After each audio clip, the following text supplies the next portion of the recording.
Қайырлы күн достар. Кезекті сабақ. Бұл сабақта мен көп таргетологтар білмейтін маңызды ақпараттарды айтып бастаймын. Бұл жерде мен өзімнің 3 жыл бойы жинаған әртүрлі жаңағыдай компаниялардың рекламасын жасаған кезде бір тапқан заңдылықтарды және де басқа да өзімнің әріптестерімнің жалпы тапқан заңдылықтардың барлығын сәйкестендіре отырып ең маңызды жаңағы тұжырымдамаларды, ең маңызды жаңағы былайша айтқанда ережелерді осы сабақта бергім келіп отыр. Жақсы, кеттік, бастайық. Ең бірінші ереже бұл жарнаманы реклама аккаунттың часовой поясымен қараған кезде 00 және 01 аралығында жіберу.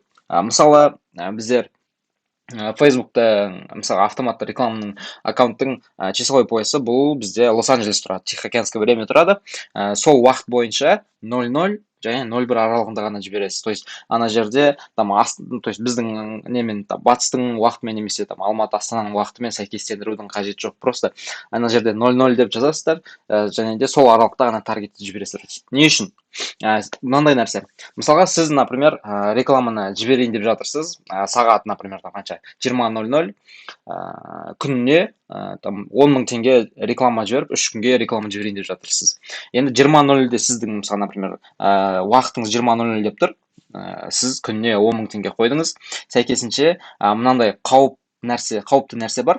То есть 20:00 бен 23:59-ға дейін, яғни 4 сағат уақыт бар. 4 сағат уақыт, ол уже, то есть бұл бір күн болып есептеледі. Келесі күнге уже 10.000 теңге толық расчетты жасалады. Ал мына күннен бастап реклама уже кететін болса, то есть сол күннің бюджеті сәйкесінше 10.000 теңге. То есть сіз бар жоғы 4 сағаттың ішінде 10.000 теңгенің барлығын құртып жібере аласыз. Ол кезде әрине лидтің бағасы қымбат болады. Вот сол нені жаңағыдай осындай қате жібермес үшін сол себепті рекламаны түнгі 12 мен жаңағы 1-дің аралығында жіберсеңіз, сізде рекламный бюджет толығымен жаңағыдай орысша айтқанда распределяться етіп, полностью 24 сағатқа, соның арқасында сіздің бюджетіңіз жақсы жұмсалады және де лидтің бағасы сәйкесінше арзан болады. Екінші, жасаған рекламаны 3 күн бойы қозғамау керек рекламный компания. То есть кәдімгідей реклама таргет жібердіңіз және де оны 3 күн бойы қозғамау керек. Не үшін?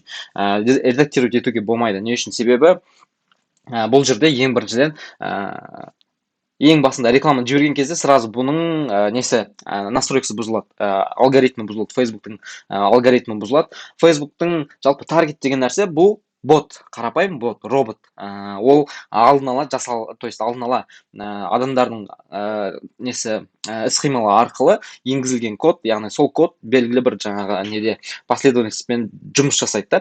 И сіз егер де сол уже жіберіп қойған таргетіңізге алып, ойбай, ана жерде бір сөз қате кетіп қалды, аның орнына б әрпі болу керек деп, оны қайтадан өзгертетін болсаңыз, сіз сәйкесінше уже алгоритмді бұзып жібересіз.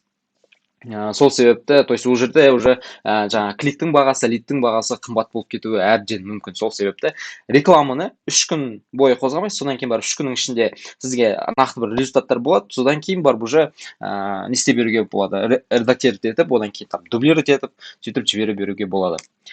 Келесі, үшіншісі, рекламаның бюджетін алдын ала қойған бюджетке 50%-ке ғана көбейту керек.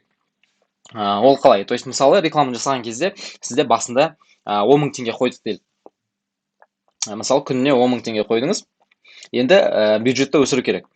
Біздер аламыз да, әрине не істейміз, оны максимум 15.000-ға көтереміз. То есть 10.000 теңгенің 50%, яғни жартысы, бұл 5.000 теңге. То есть уже келесі күннің бюджеті, то есть ежеден уже келесіде 15.000 теңге күніне алып отырады, максимум. Сондай баға қоямыз. Және де, то есть келесі рет бюджет 2 күннен кейін көбейтем, қазымнан тағы төртінші правило, төртінші ереже, соны қазір тағы да түсіндіріп өтем. Яғни 50%-ке көбейтем, себебі одан көп бюджетке көбейтіп қоятын болсақ, сәйкесінше тағы да лидтің бағасы қымбаттап кетеді. То есть кликтің бағасы, лидтің бағасы қымбаттап кетеді. Реклама бюджетін 2-3 күн сайын ғана көтеріп отыру. Төртінші ереже, төртінші тұжырымдама, одан ерте емес. Мысалы, реклама жасаған кезде сіз жаңа басындағы біздердің мысал ретінде алдық, 15.000-ға көтереміз, енді келесі рет бюджетті 2-3 күннен кейін көбейтіңіз. Мына жерде мен нәрсені ұмытып кеттім. Келесіде, то есть үшінші ережеде, келесіде уже біздер уже 15.000-ның жартысы 50% уже 7.500, бірақ соны біздер 2-3 күннен кейін ғана көбейтеміз. То есть уже келесіде біз уже 7500-ге көбейте аламыз. Уже 22500 болады. 22500-дің 50% там 11250. То есть солай көбейте беруге болады. Бірақ арасында 2-3 күн сайын ғана көтеріп отыру керек. То есть сіз әрбір күн сайын ғана көтеріп отыратын болсаңыз, әрине сіздің лидтің бағасы қымбатқа кетеді. Және де ол жерде там алгоритмнің бұзылуы әбден мүмкін.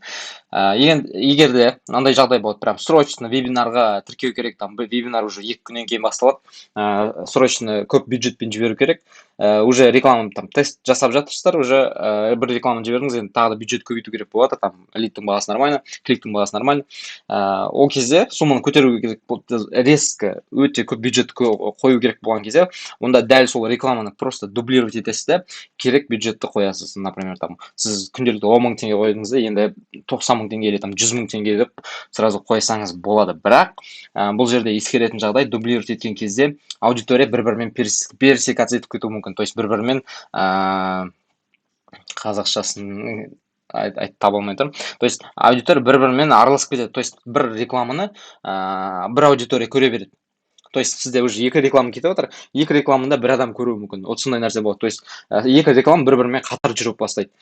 Егер де бір аудиторияға түсетін болса, соны қадағалап отыру керек. То есть лидтің бағасы қымбат болып жатқан кезде, онда дәл сол компанияның қайтадан ішіндегі группа объявлениені қайтадан дублировать етіп жіберіп, уже басқа бағада сіздер нені ала аласыздар. То есть басқа бағада уже кликтің бағасын арзандатып ала аласыздар. Бесінші, бір рекламаға максимум 3-4 группа объявление ғана жасаңыз. То есть группа объявление не үшін жасаймыз? Әрине оны бірнеше жаңағы сегменттерге, бірнеше аудиторияға бөлу үшін жасаймыз. То есть бір компания бар, және де бірнеше группа объявление, одан кейін бірнеше объявление. Ал объявление не үшін? Объявление әрине бізде бірнеше креативтер үшін.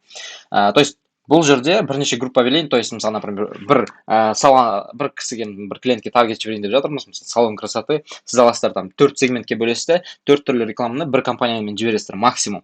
То есть одан көп болса, уже алгоритм дұрыс жұмыс жасамай бастайды. То есть ана жердегі бюджет распределениесі дұрыс болмай қалуы әбден мүмкін. Сол себепті максимум 3-4 группа объявлений жасаңыздар. Және де 6-шысы, бұл бір рекламаның ішінде детальный таргетинг бөлімінде максимум 10 интерес таңдаңыздар.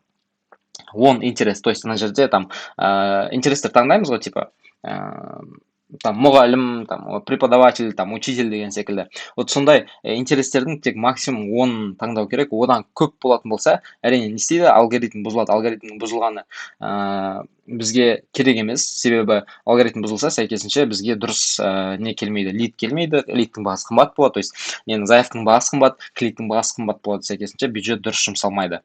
Бізге керек біз пландаған не келмейді. Біз пландаған, то есть клиентке алып келетін заявкалардың саны аз болады. Осы тұжырымдамалар, осының барлығын әрбір таргетті жіберер кезде толығымен осының барлығын меңгеріп, то есть ескеріп отырыңыздар. Және де бұл сіздердің таргет жасау кезіндегі нәтижелеріңізді өте үлкен көмегін тигізеді, бірнеше есе эффективтілік арттырады, яғни сіздің таргеттегі нәтижеңіз уже жақсы болады басқа таргетологтарға қараған кезде. Бүгінгі сабақ осы, яғни бұл өте маңызды сабақ, және де осы бүкіл ережелерді, тұжырымдамаларды әрбір таргет жүрген кезде ескеріп қолданып отырыңыздар.